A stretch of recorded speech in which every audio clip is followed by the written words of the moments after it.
बिस्मिल्लाहिर्रहमानिर्रहीम। अस्सलाम वालेकुम students, welcome back to my channel all about maths with Sahar. आज की वीडियो क्लास 7 के लिए है। चैप्टर 17 है parameter and area of geometrical figures and exercise 17A है। तो क्वेश्चन स्टार्ट करने से पहले अगर अभी तक आपने मुझे इंस्टाग्राम, टिकटॉक और व्हाट्सएप चैनल पर फॉलो नहीं किया तो जल्दी से मुझे जाके फॉलो कर लें। अब इंस्टाग्राम पे आप मुझे अगर फॉलो करते हैं और मुझे कोई मैसेज करते हैं जो आपको अर्जेंट चाहिए या आपने कोई भी क्वेश्चन के अकॉर्डिंग आपने हेल्प लेनी है तो आप मुझे डीएम कर सकते हैं इंस्टाग्राम पे। तो जल्दी से जाके डिस्क्रिप्शन में मैं लिंक ऐड कर दूंगी, आप मुझे फॉलो कर लें। क्वेश्चन नंबर हम 4 इसका स्टार्ट करते हैं। Calculate the parameter of each of the following. ठीक है, अब पैरामीटर हमने फाइंड करना है तो सबसे पहले ना हम पैरामीटर की थोड़ी सी सेंस ले लेते हैं कि पैरामीटर क्या होता है। एग्जैक्टली जब हमारे पास पैरामीटर की बात आती है ना तो पैरामीटर होती है कि जो भी हमें गिवन फिगर है ना, जो भी चीज़ दी हुई है, ठीक है, उसकी ये जो सारी लेंथ यानी कि इन सारी लाइन से मिल के ये फिगर बनी है ना, जब हम इनको ज्वाइन करेंगे तो ये एक फिगर बनती है।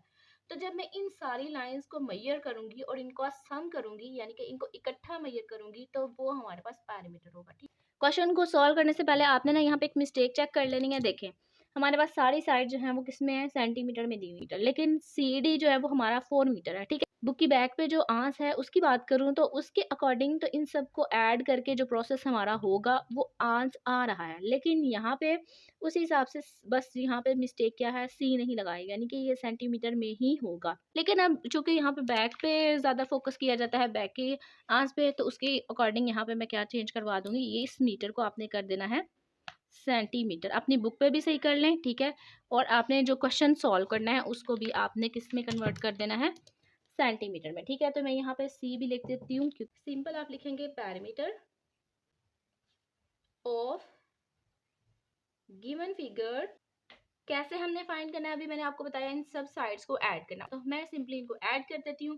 प्रोफेशनल तरीके से करना चाह रहे हैं वो सिंपली क्या करें, AB यहाँ पे लिखेंगे AB measurement AB plus measurement BC plus मैं नीचे यहाँ पे कर रही हूँ प्लस मेजरमेंट BC हो गया, अब CD प्लस DA। ठीक है, तो मतलब जो इस तरीके से भी करना चाह रहे हैं वो भी बिल्कुल ठीक है। नहीं तो आप क्या करें, डायरेक्टली इन सब वैल्यूज को लिखें और इसका आंसर लें। तो मैं यहाँ पे लिख रही हूँ नेक्स्ट पे, parameter of the given figure is equal, AB क्या है हमारे पास 3 सेंटीमीटर, ठीक है, प्लस BC क्या है, BC हमारे पास है 5.2 सेंटीमीटर, प्लस DC क्या है CD 4 सेंटीमीटर, ठीक है, प्लस DA कितना है 3 सेंटीमीटर। तो इन सब को हम ऐड कर देते हैं। अब ऐड किस तरीके से करना है, हमें पता है कि पॉइंट से पहली वाली वैल्यू इन सब से ऐड हो जाएगी और जो पॉइंट के बाद वाली वैल्यू है वो एज इट इज आ जाएगी। ठीक है, इन सब नंबर्स को मैं ले लेती हूँ। 5.2 को ना मैं पहले ले लेती हूँ 5 और पॉइंट लिखा 2, 3 सेंटीमीटर 4 सेंटीमीटर एंड 3 सेंटीमीटर। ठीक है, अब हमें पता है यहाँ पे कोई पॉइंट नहीं तो हम खुद से पॉइंट लगा के 0 लगा के और इसको आंसर लेंगे, लास्ट में आना 2 ही है, तो इसलिए मैं डायरेक्टली यहाँ पे 0.2 लिख रही हूँ। 5 में 3 ऐड किया 8, 8 में 4 ऐड किया 12, 12 में 3 ऐड किया तो 15। ठीक है, तो ये हमारे पास आ गया 15.2 सेंटीमीटर। क्योंकि ये मल्टीप्लाई नहीं हो रहे तो इस वजह से इनकी पावर्स ऐड नहीं हो गई, ये एज इट इज आंसर आ जाएगा। सेकेंड इसका पार्ट है, वो भी एक जो है वो शेप में दिया हुआ है, कुछ रेक्टेंगल मिली हुई है। ठीक है, कुछ रेक्टेंगल, 2 रेक्टेंगल और एक ट्राइंगल को मिला के उन्होंने एक शेप बना दी। ठीक है, अब यहाँ पे उन्होंने कोई भी पॉइंट्स के नेम नहीं दिए हुए, जैसे ABCD था नाम, इसमें कोई पॉइंट्स के नेम नहीं दिए उन्होंने कॉर्नर के वर्टेक्स के, तो हम इनको सिंपली क्या लिखेंगे, पैरीमीटर, पैरीमीटर, क्योंकि हमने पैरीमीटर फाइंड करना ना। अब हम इस पे फोकस नहीं करेंगे कि कितने हमारे पास रेक्टेंगल बन रहे हैं और तो उनकी लेंथ और ब्रेथ हमें चाहिए, हम इस तरीके से बिल्कुल भी नहीं करेंगे, सिंपल इन सब वैल्यूज को ऐड कर देंगे। ठीक है, तो पैरीमीटर ऑफ गिवन शेप या गिवन फिगर भी आप लिख सकते हो, आप पे डिपेंड करता है कि आप कौन सा यहाँ पे वर्ड लिखते हो। ठीक है, पैरीमीटर ऑफ गिवन शेप, सारी साइड्स को मैं यहाँ पे लिख लेती हूँ और इनका सम कर लेती हूँ। जैसे अगर हम शुरू करते हैं यहाँ पे क्लॉकवाइज तो 20